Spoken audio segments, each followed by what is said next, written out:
Assalamualaikum warahmatullahi wabarakatuh. Perkenalkan, nama saya Malaysia, NRT 1921. Di sini saya akan menjelaskan mengenai tugas asistensi lab activity Blok MS 2022, Departemen Patologi Anatomi, saya dari kelompok A1.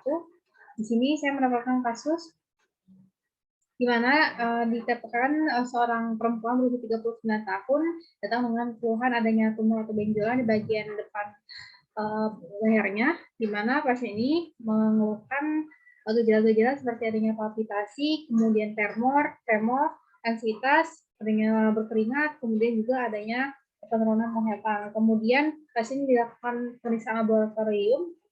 Dari sini didapatkan adanya peningkatan kadar T4 bebas dan juga adanya peningkatan kadar T3-nya. Kemudian kadar TSH-nya itu sendiri mengalami penurunan. Kemudian pasien juga dilakukan pemeriksaan radioaktif iodin. Aptek di sini didapatkan hasilnya itu mengalami peningkatan dan radio iodin scan-nya itu menunjukkan adanya peningkatan adanya aptek dari iodin yang bersertifis. Kemudian di sini secara makroskopiknya didapatkan adanya kelenjar tiroid yang mengalami pembesaran secara simetris dengan kapsul yang intact. Kemudian ketika dilakukan pemotongan, didapatkan parenkim itu memiliki tampak seperti lunak, seperti otot normal pada umumnya.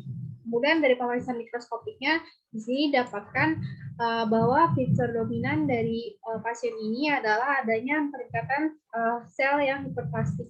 Kemudian juga pasien juga didapatkan adanya gambaran folikel yang dilapisi oleh epithel kolumner yang tinggi, di mana sel-sel epithel ini membesar dan padat menonjol ke dalam lumen folikelnya, dan sel-sel ini aktif mengambil koloid dari folikel yang mengakibatkan munculnya tepikoloid yang tampak bergerigi pada gambaran mikroskopiknya.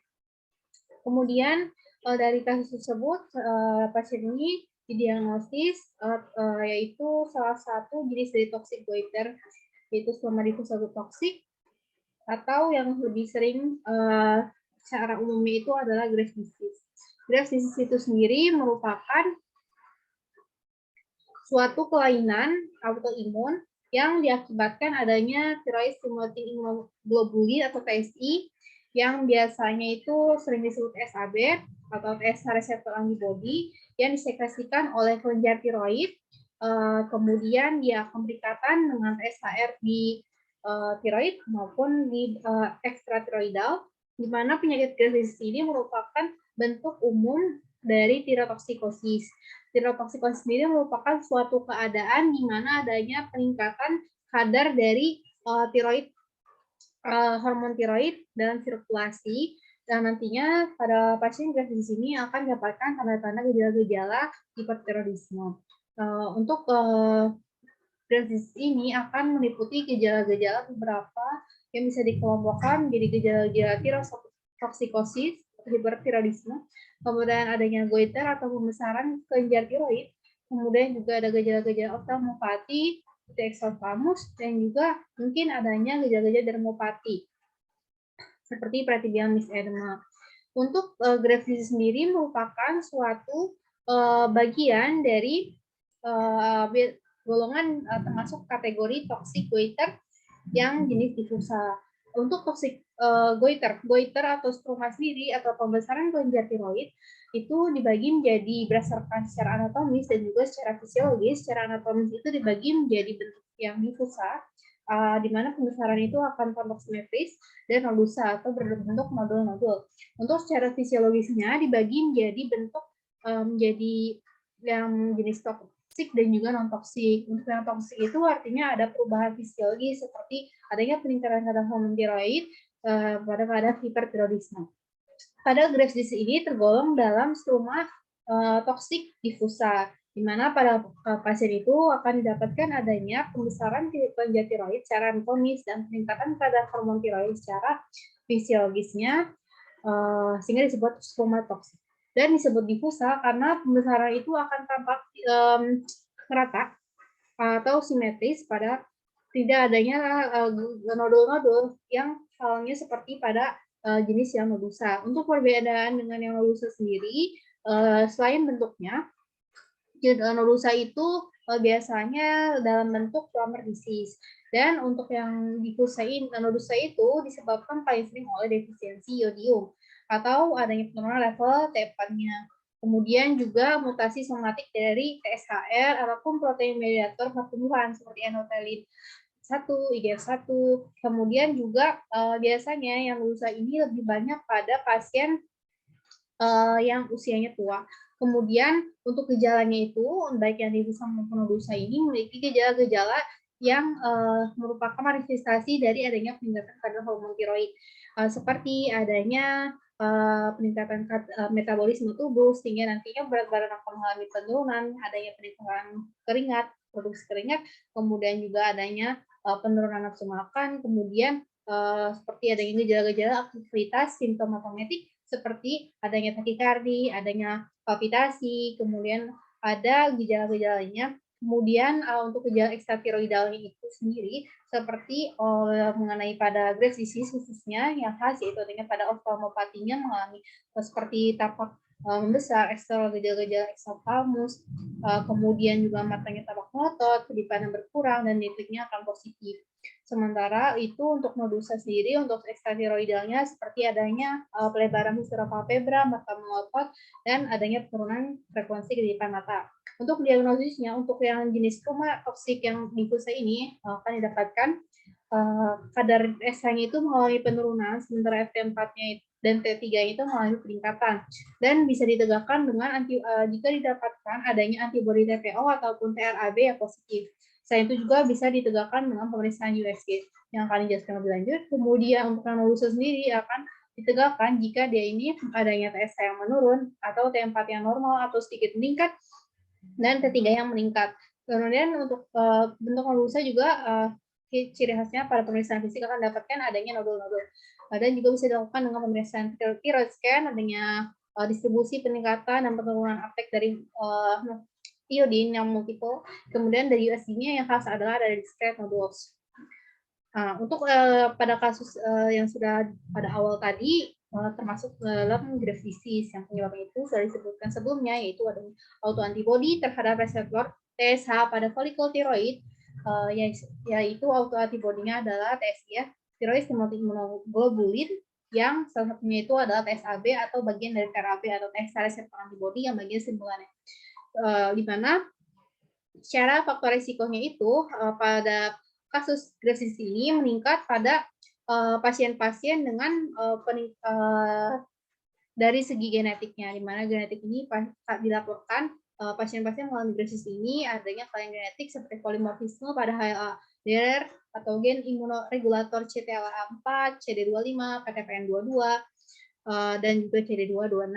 Kemudian juga yang kedua adalah faktor lingkungan, yang faktor lingkungan ini akan dalam berbagai bentuk seperti adanya infeksi seperti pada pasien tiroiditis, kemudian stres emosional, kemudian merokok, kemudian juga pada pasien-pasien kelebihan iodium dan pasien perempuan itu lebih banyak secara epidemiologinya juga nanti, di mana khususnya pada pasien perempuan yang pasca hamil atau postpartum.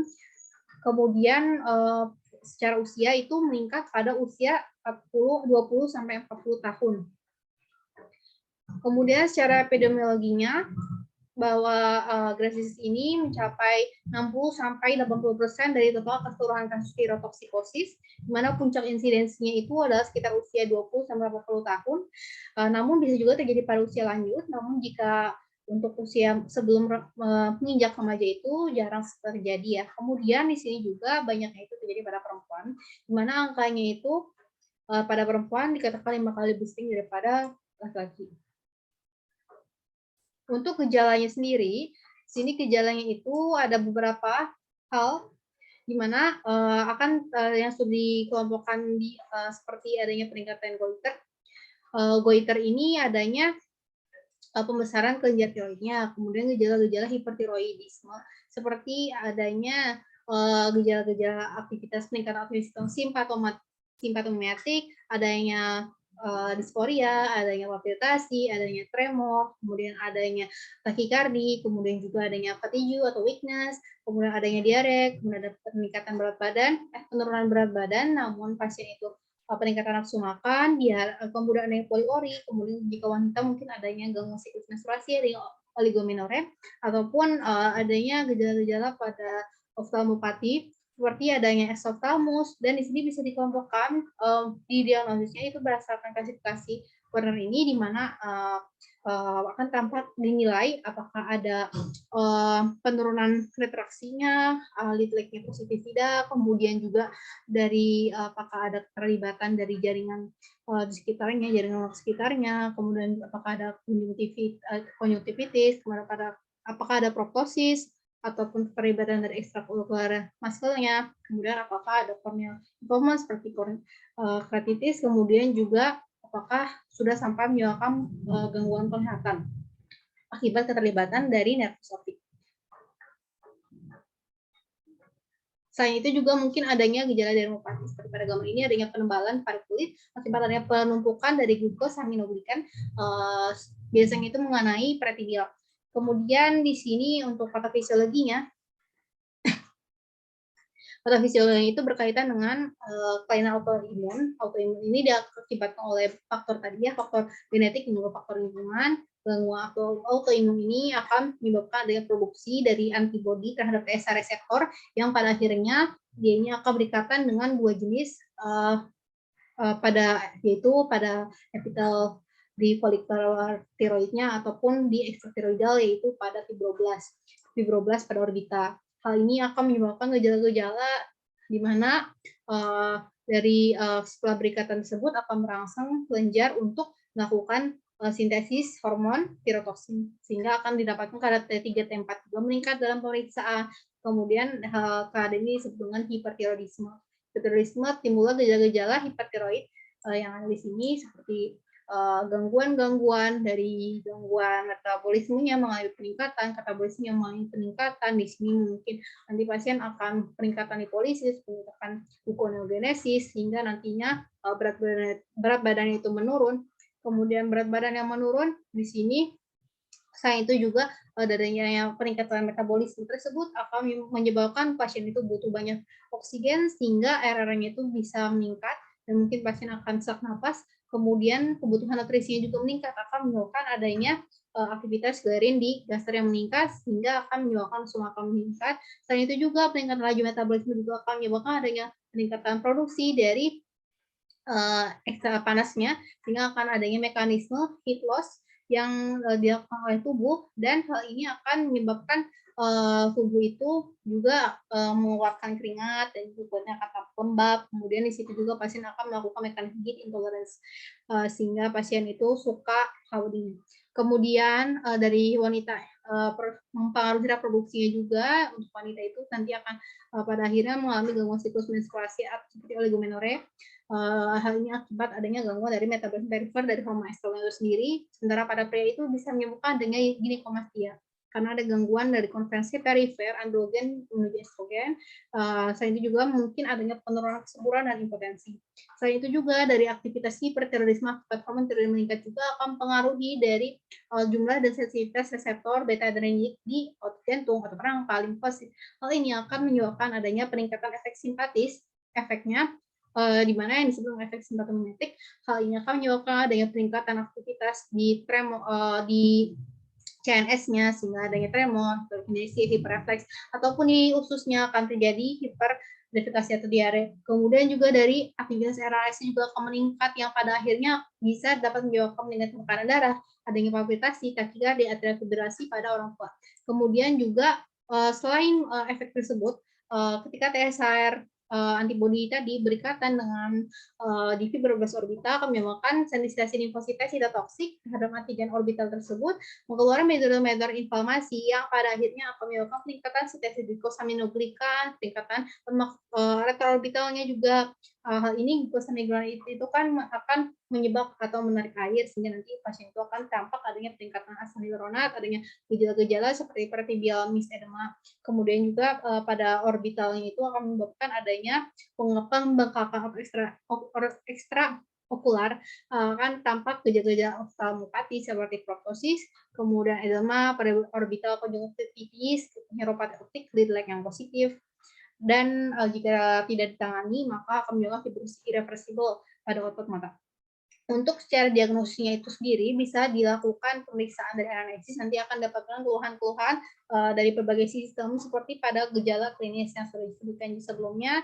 Dari pemeriksaan fisik juga perlu dilakukan penggalian apakah didapatkan gejala palpitasi, adanya denyut nadi yang meningkat, takikardia, ataupun adanya pembesaran kelenjar tiroid pada leher, pemeriksaan lehernya. Kemudian apakah ada tanda-tanda ophthalmopathic growth, perlu dilakukan pemeriksaan pada area wajah dan matanya. Kemudian juga apakah ada edema, perlu dilakukan juga pemeriksaan pada ekstremitasnya. Apakah ada tremor, ada kulit hangat, lembab, ataupun juga pendebalan pada kulitnya. Kemudian di sini juga bisa dilakukan pemeriksaan neurologis. Pemeriksaan neurologis apakah ada peningkatan refleks, wasting otot, miopati proksimal yang tidak disertai dengan vaskulasi. Kemudian pada pemeriksaan tiroidnya, apakah tampak tadi ya pembesaran tiroid yang bersifat difus khusus untuk grafis ini. Kemudian apakah pada auskultasi didapatkan fluid yang biasanya didapatkan pada pasien grafisis karena adanya peningkatan vaskularisasi kelenjar tiroid yang mengalami peningkatan aktivitas tersebut.